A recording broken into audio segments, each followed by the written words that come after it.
Are you ready, kids? Aye, aye, Captain!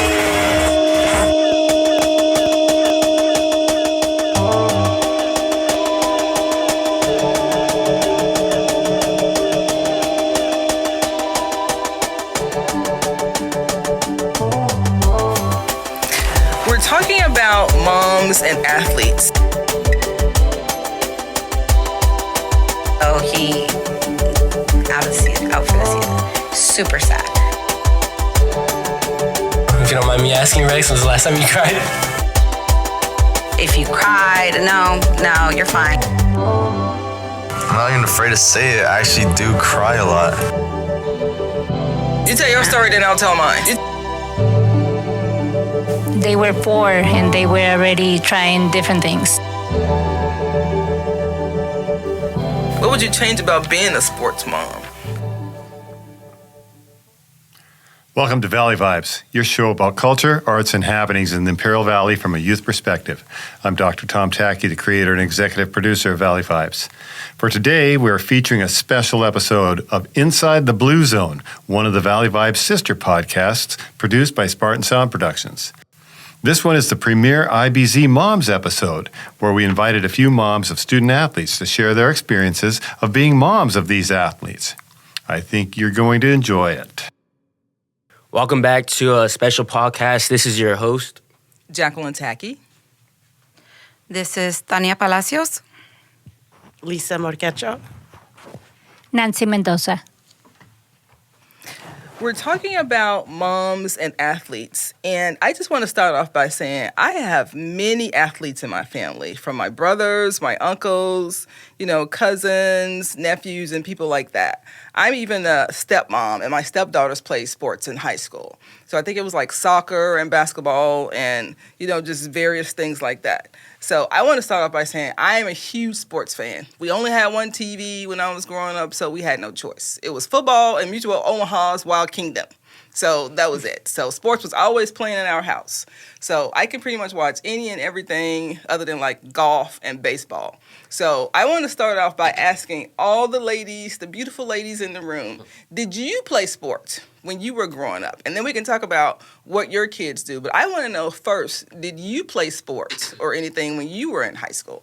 Let's start off with that. I did. I actually played tennis. Oh, wow. Okay. I played tennis because my parents were so strict. They were like, that's the only, you can play tennis. They were Okay. Like, but before that, in high school I only played tennis, but before that I played basketball, volleyball, softball.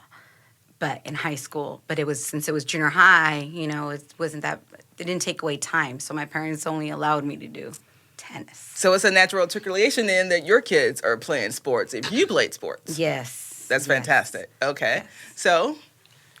I didn't play any sports Okay. at all. So I'd make sure that my kids play sports. Is that why you think your kids play sports? Because you didn't, or? I think I encouraged it because I didn't. My parents were too busy working. They didn't. That wasn't a priority. That wasn't important.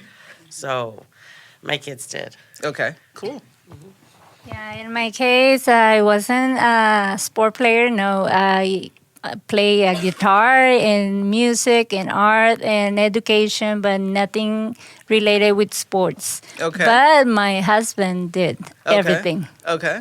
So if your kids played sports, did they start off in the Pee-wee leagues or did they just start in junior high or high school? How did they start? No, they started really, really little, like they were 4 and they were already trying different things. Okay. So that would be the Pee-wee leagues then. So, okay. What about you? Yes, same. My daughter played softball since she was 4, all Wow. the way to her senior year. And my other son, he tried a little bit of t-ball, baseball, but that was it. It was more of the martial arts. And my younger son, Mason, he played since he was about 4 or 5, baseball. Okay. My son started when he was 3. 3, good Lord. T-ball. T-ball. He was super hyper. We had to keep him busy, so as soon as we can put him in, we did. And she started about 4 years old. Okay, so that would be the Pee-wee league. Okay, like as a stepmom, and I'm just recently a stepmom because Tom and I have only been married for what? It'll be like our 11th or 12th year, I forget. But I'm like, Pee-wee, aren't you scared? like of injuries? Because got all these injuries now, I can only imagine like in high school. But Pee Wee, when they're like 3 and 4 and 5, I don't know. I'd be like following behind them with something. Oh my God, my baby! I don't know if I would want them to be playing so young. Not at all. Not at all. Serious? Not in my case. I was like, you're okay. There's nothing wrong with you. Shake it off. Oh, shake it off. You're fine. You're fine. You're fine. Oh my goodness. I never allowed them to be. If you cried, no, you're fine. I You're just fine. don't think I could have done it. Oh my God. Yes, it was. I'm so glad I did it. Really? I'm so glad I did it. Oh yes. And as I'm sitting here saying it, I can't believe I said that because I was such a tomboy when I was growing up. Me too. And I used to climb trees and throw rocks at my brothers for not allowing me to play with them. Because, like I said, I had 3 older brothers and they was playing flag football. And I used to play with them until the other guys came and then they made me go. And that's how I learned to be such a great cook because then my mom would make me come in the house and cook with her when the other boys came and I couldn't play with them. But so I guess, I don't know. Thinking about that now, but now you have CTE and all these other, conditions that players get, from playing now. So how does that play into you and your little star player here? Do you think about that now as he's on the field? I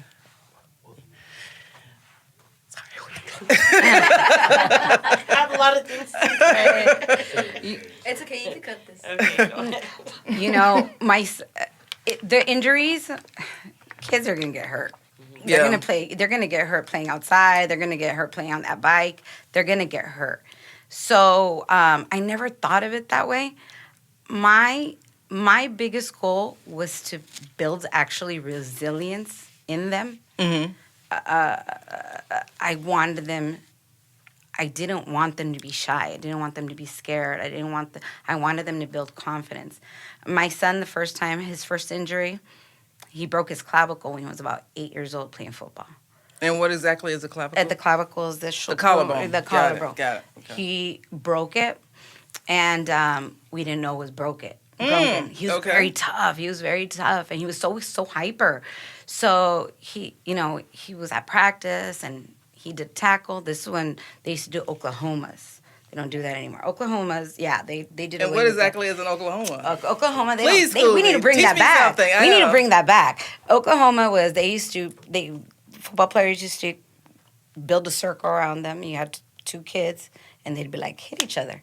Oh my goodness! Pull pads because they had to get used to because a lot of kids when they're playing pads, they don't want to hit because they're scared or they've never been hit. Yeah. So they don't know what that feeling was like. So they would do it so kids knew what it felt like to hit. The and impact to get of the yes. Yeah. And these kids would go at it. Yeah. They would go at it. I remember my brothers and guys doing that. Yeah. They don't do that anymore. They don't allow it. For various reasons. Yeah. And so they were doing that. And he got hurt. And my husband was actually the coach. My husband coached him. So he didn't say anything because we were always like, you're fine.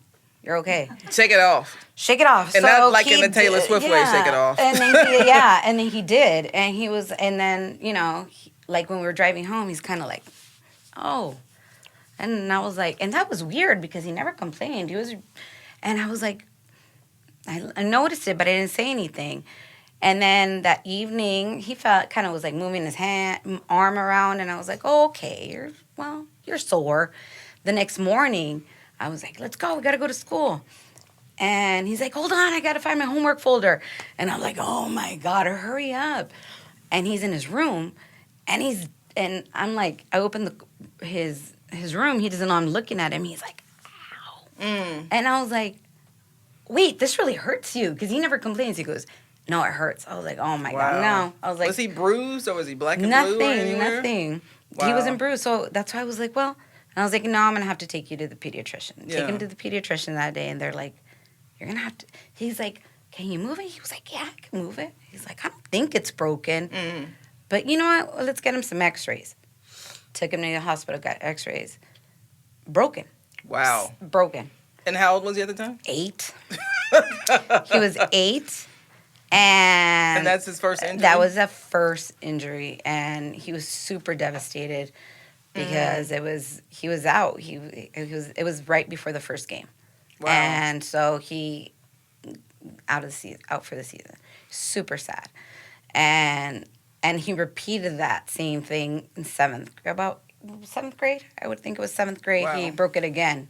The same One. side, Broke it same? again. Wow. Broke it Wow. again. You're listening to Inside the Blue Zone Moms on Valley Vibes. All Valley Vibes episodes are available on the Spartan Sound Productions YouTube channel and wherever you get your podcasts, including Spotify, Amazon, and Apple.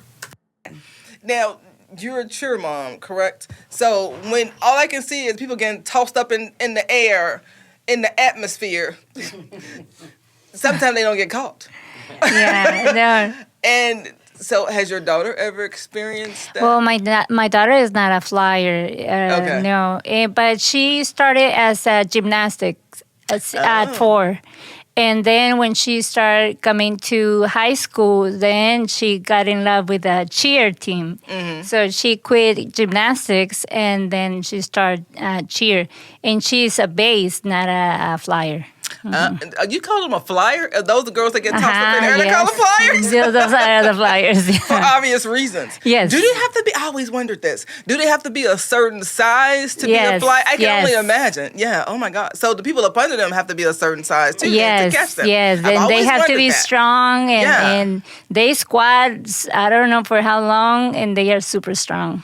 Oh my goodness. So has your daughter had any injuries? Collarbones? Yeah, arms, name it, she legs, had it. Ankles? Ankles, and yeah.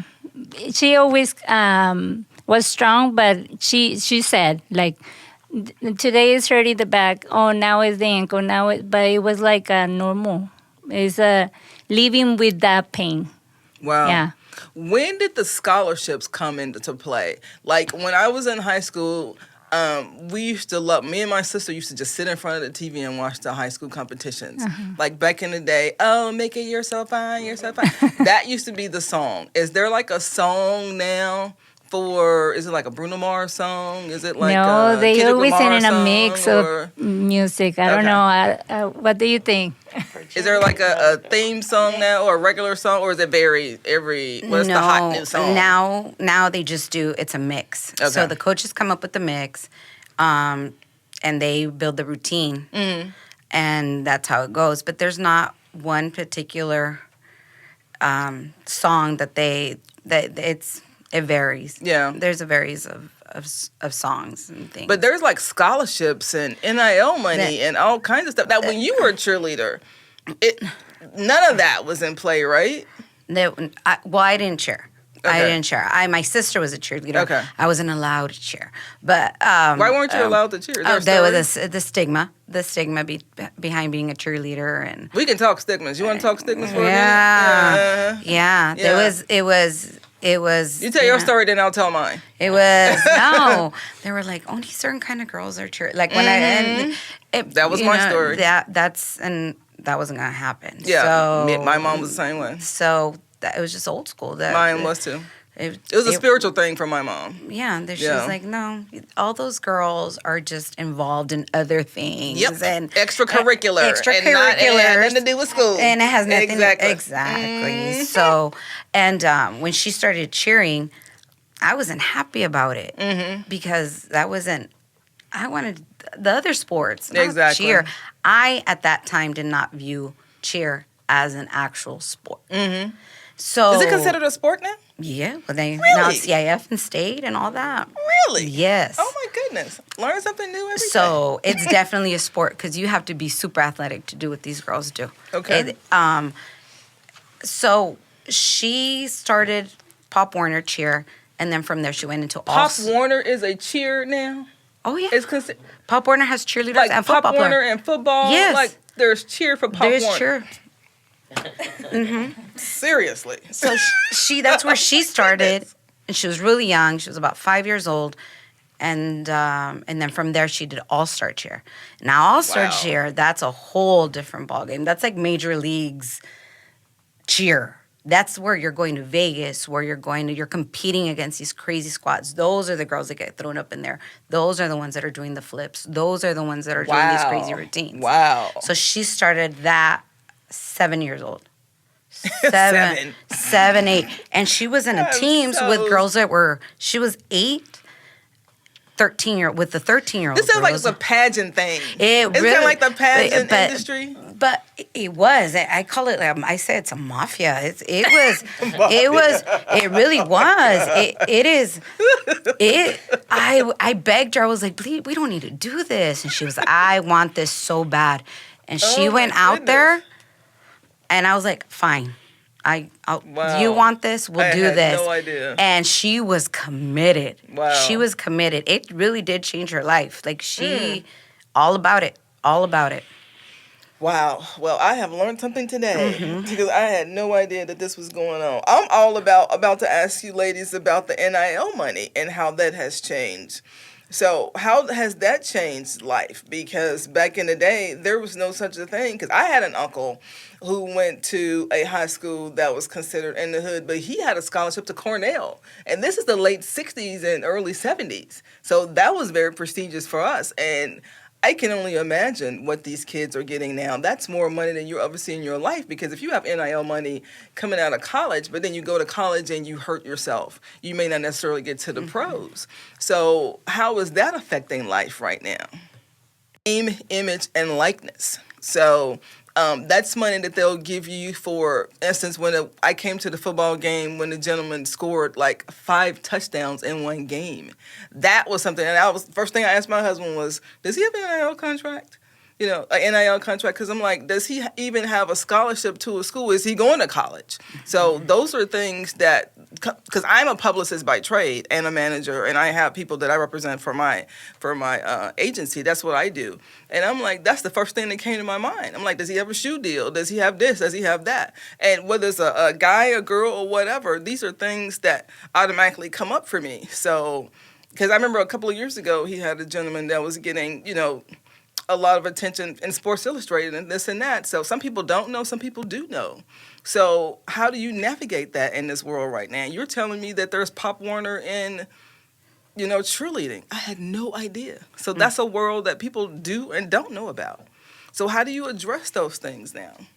You have to be aware, because some people come out of nowhere. I think our situation, because of where we live in the Valley, there's not that exposure.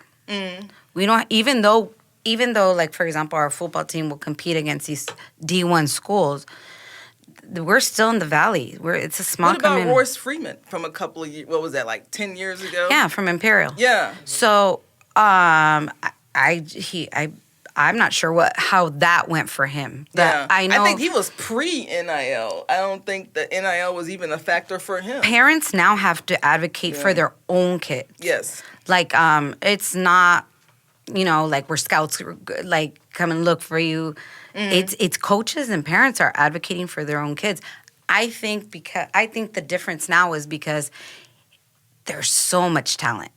I think that there's so much more talent now than there was before. I agree. You kind of get lost in the mix.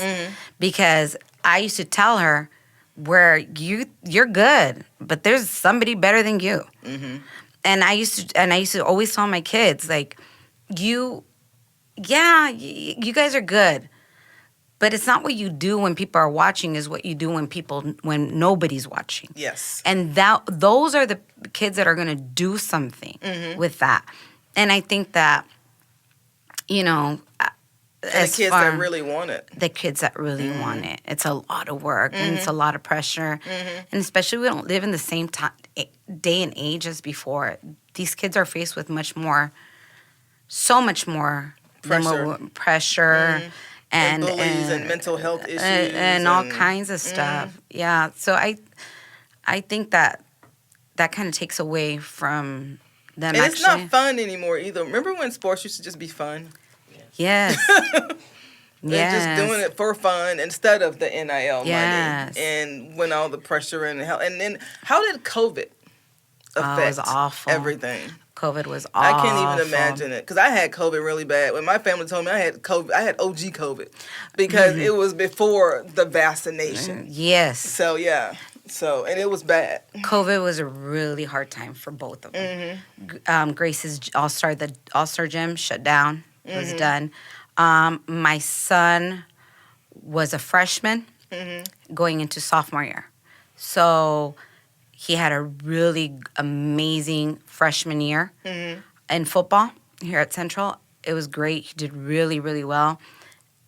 When COVID hit, he didn't know what to do with himself. Yeah. Because there was nothing. And he did lose. It was never the same for him when he came back. Yeah. It just... Did he lose an edge, or did he not want to play anymore? I think I don't know. I don't know what it was. It really got into his mind. It really got into his head. And he just didn't come back the same. With the same confidence and the same drive. I think he was scared that it could be taken away from him at any moment. And he was fortunate enough his sophomore year to actually, because they brought it back his sophomore year. It was a spring football season. So, and there was only like 5 games and they were local.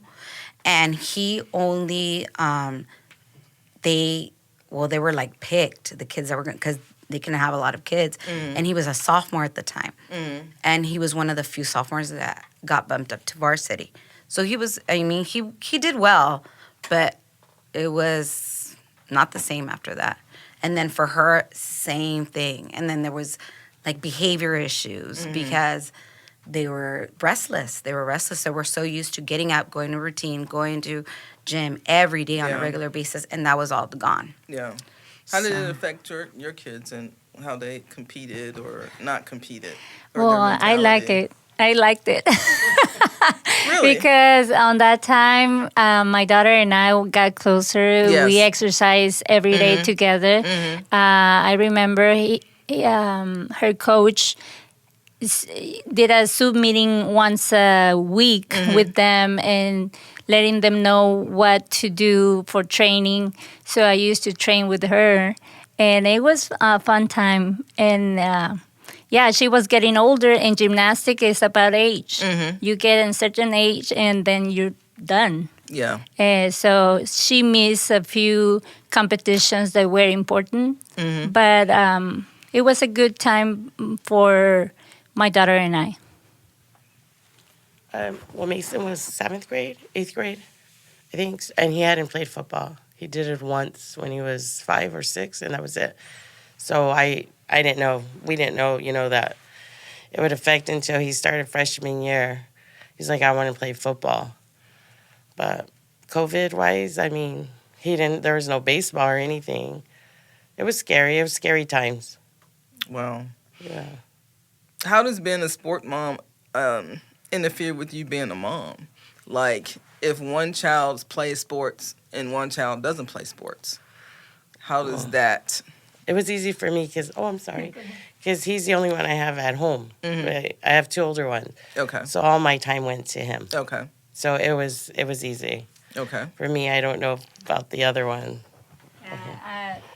And I thank God that I only have 2, and I have a husband. So it was like you go with one, and I go with the other. Okay. Yes. Yeah. You cannot be. You only have 2 hands. So yeah. It was the same. Both parent. You're gonna handle that. I'm gonna handle Grace. You handle my son. We would trade off back and forth, but the homework was the issue. Homework was always the issue because they didn't want to do homework and I didn't want to do homework. So that's what it was. As far as mom time, there was no mom time. But I was okay with that. I think you really have to enjoy that in order to be able to do it and make the most of it. And I really enjoyed it, so I didn't mind it. Okay. But yes, both of them played sports. They were both super active, so nobody was ever home. You're listening to Inside the Blue Zone Moms on Valley VibeZ. All Valley VibeZ episodes are available on the Spartan Sound Productions YouTube channel and wherever you get your podcasts, including Spotify, Amazon, and Apple. What would you change? What would you change about being a sports mom? Or would you change anything about it? Do you like the fact that they play sports? Would you not recommend it if you had to start over again? No, I loved it. I enjoy it. When my other 2 were younger, the 3 did play sports. So that was hard. We would drive through a lot because by the time we were done with practice or games, I mean, I was tired. I didn't want to make dinner. That's the only thing I would probably do different is just prep before. So we didn't fast food a lot. Yeah. But I enjoy it. And so when it was only him left with me, no, I enjoy it. Yeah. It was hard, especially if you're working. You got to make sure that. And then he didn't drive in the beginning. So I had to make sure that I can take him to practice or someone can pick him up, make sure his stuff was ready. But it was worth it. Yeah. I would do it all over. I wouldn't just meal prep a little bit more, but Yeah. it was worth it, the back and forth. Yeah. And for me, I'm not sure because even though I see the good thing about it, like she has discipline. She decided to do something and she worked and worked and worked and get it. Okay. That's a good thing. And you get it from sports for practicing every day and challenges. But I think if I have to do it all over again, I would not get her in gymnastics. Okay. Because I think, they have broken everything, and pain and all over and frustration. And I think that time I can spend with her.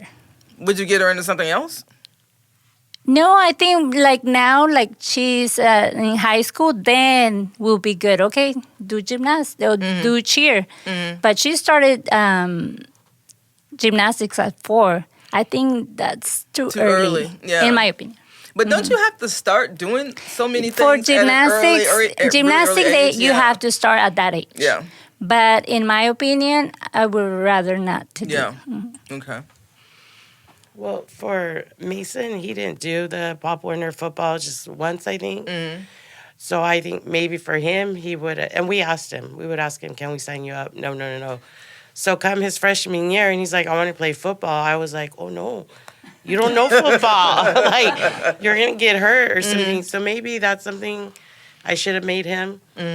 Just, not that he was a bad player or anything, but just he went like so many years, and all these kids that he's going to play with have been playing since Pop Warner, since a young age. Maybe that's the one thing I would change. But like, I kind of agree, it's too young, but I don't know.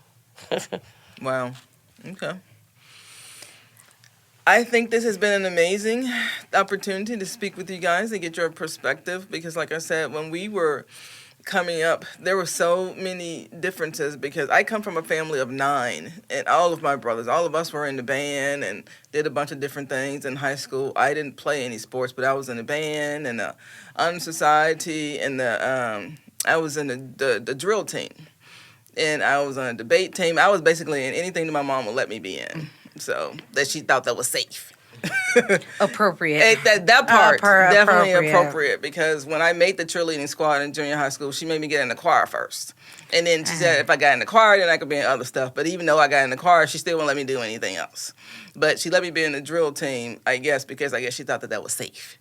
But other than that, so all of my brothers we were all in the band. We basically had our own little band. So, but it was all good. I cherished my high school years because I thought that they were amazing. But that was then, this is now. But I grew up in Memphis, Tennessee, and my older siblings went to school with members of Earth, Wind, and Fire. So, but that was then. But Earth, Wind, and Fire and the members of the Blockades. And they used to march around the neighborhood that we grew up in. But that was then, and this is now.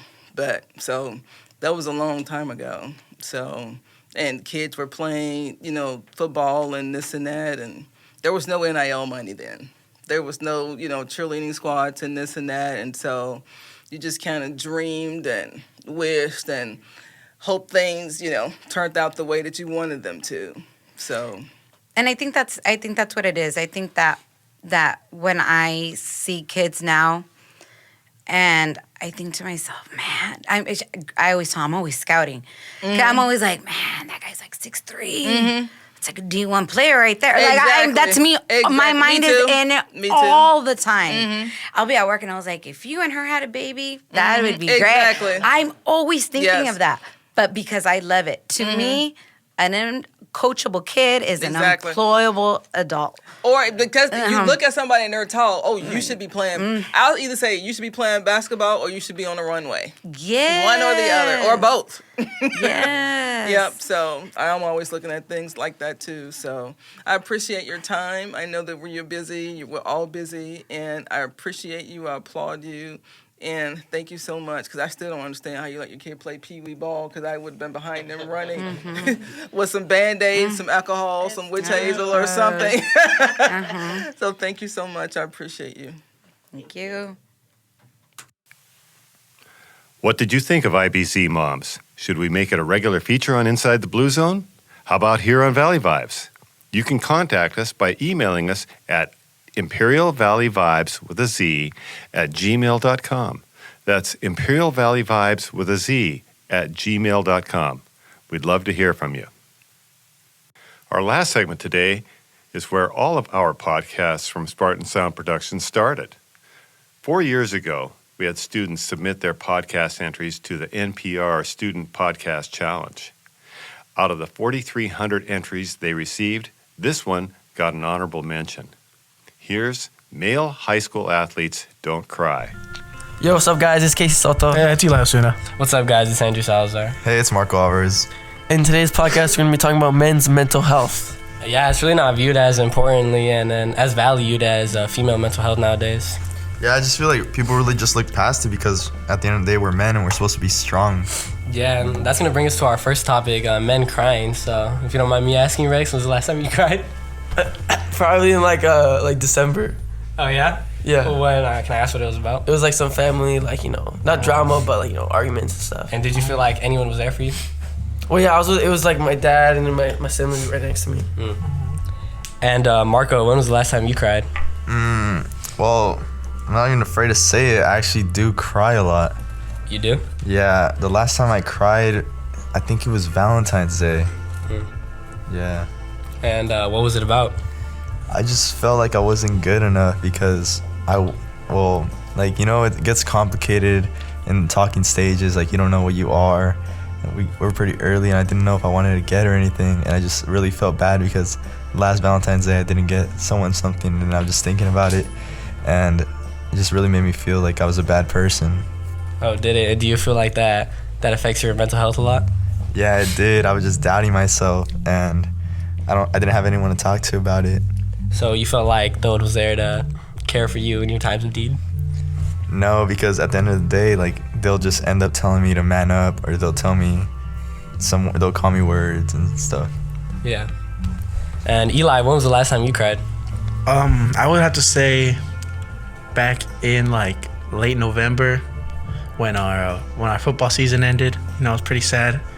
I've been playing with those guys for a long time, and some people may say it's not a really good reason to cry, but I think it's a good reason to cry because it's the end of a brotherhood that's always there to the end. You know what I mean? Yeah. Yeah. What about you, Andrew? When was the last time you shed a tear? Ooh, last time I cried was probably last year. I cried because I missed practice and I lost my starting spot. And my dad told me to man up, and he said that there was no reason for me to be crying. And that was the last time I cried, and I haven't cried since. Now to segue into our next topic, expressing your emotions. Do you guys feel like you can express your emotions clearly to your loved ones? Probably not my mom or my siblings. It's more to like my closer friends, but it's mostly like, it's probably more the guys, but it'd be like my closest, like, best friends. I probably wouldn't say it to girls because, maybe sometimes the girls might think like, oh, like, why is he telling me about his feelings? Or they might think like he's not manly. Yeah, he's not manly enough or something like that. And Eli, do you think that you can tell people you love your feelings and emotions? I'm sure I could, but I just said not to. I don't want to show them signs of weakness, and that's not to be like trying to be like super masculine for no one. It's just like how I am. I prefer to keep things, to myself and just figure them out on my own. Oh yeah, and Marco, do you think you can express your emotions to people you love? Same thing with me. I think I can, but I just really choose not to because I'm afraid of them judging me. Yeah, and I'm gonna have to be the same here because, I just feel like I'm judged when I tell my mom or my father my emotions, and it's just, it's really looked upon like if it doesn't matter, and what I have to say about my emotions doesn't really matter. Now our last and final topic, the effect that Valentine's Day has on men, and spinning back to our story that Marco had about crying and had to do with Valentine's Day. Marco, can you tell me more about that story? Yes, I sure can. So what happened was, like, I can't even imagine if a guy didn't have a Valentine. Like, well, I could imagine it. I've been going through that for like a couple of years and stuff, you know what I mean? I've been younger, but like really, like, everyone's in high school and you see all these posts and everything, and it just really does take a toll on you. Rex, do you think that having a Valentine and not having a Valentine, do you think that changes how people view you? I don't really think it changes how people view you. I think it's more of like a personal thing of like how Marco said, like you see everyone, you know, with their, you know, their girlfriend, their boyfriend and stuff. So you just think like maybe like that's something you want, but you don't have at the moment. So it just gets you thinking like, you know, am I gonna like find someone that, you know, is gonna love me? So it's just one of those things that, you know, you constantly think about. Yeah, Eli, and what do you think about that? You know, I also agree with Rex. I don't think having or not having a Valentine defines you. It doesn't like define it that if you're like a cool person to be with. You know, I just think it's all up to, you know, how you present yourself with others, and it's just, you don't have to have a Valentine to be accepted in this society. And spinning back to Marco, do you think that all the gifts and the present giving that you have to do on Valentine's Day as a man, do you feel like that affects you and it brings you down and it makes you feel worse? I would think so, because sometimes you would see like people are like, you don't even know if she'd like the gift you got her, like you don't know if it's good enough for her. So I feel like really like it does really matter. Yeah, Rex, what do you think about the gift giving of Valentine's Day and the effect that it has on men?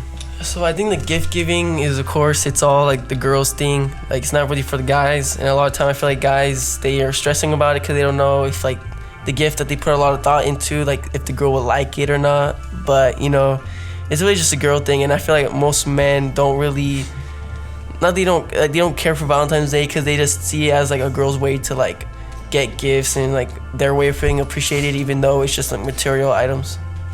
And Eli, have you ever struggled getting a gift for a certain person? Yeah, plenty of times. You know, just sometimes you're kind of overthinking it, you know, trying to remember certain things about the other person that they might like. But, you know, sometimes guys do stress a lot about whether girls are gonna like it, even though they thought it was a thoughtful gift and they put their hard work and hard time into it. So I just think it's stressful for men to get gifts and be relied on so much on Valentine's Day. And Marco, what do you think about the one-way gift giving of Valentine's Day? Do you think that it's unfair that there's only men giving women gifts, or do you think that it should be, you know, a two-way type of thing? No, it is a two-way type of thing. Like, guys do give gifts to girls, and girls do give gifts to guys, or like most of the time, really. But I think like guys, they don't like to be judged and stuff. They really do get judged a lot, and they just have to stay manly. Well, for these girls, you know what I mean? All right, well, thank everybody for listening to our podcast, and that's going to be the end of it. Hope you enjoyed it. Thank you for listening. This is Andrew Salazar, and I'm out. Oh, this is Kay Soto, and we're out. This is Eli Osuna, and I'm out. And finally, this is Marco Alvarez, and we're out. This program was produced and brought to you by Spartan Sound Productions. Special thanks to host Jacquelyn Tacke and guests Tonya Palacios, Lisa Morquecho, and Nancy Mendoza heard in this episode. Thanks also to Dr. Thomas Tacke, creator and executive producer of Spartan Sound Productions, the administration of Central Union High School, Mr. Javier Fimbres, and Power 98 for hosting us, and to you, the listeners.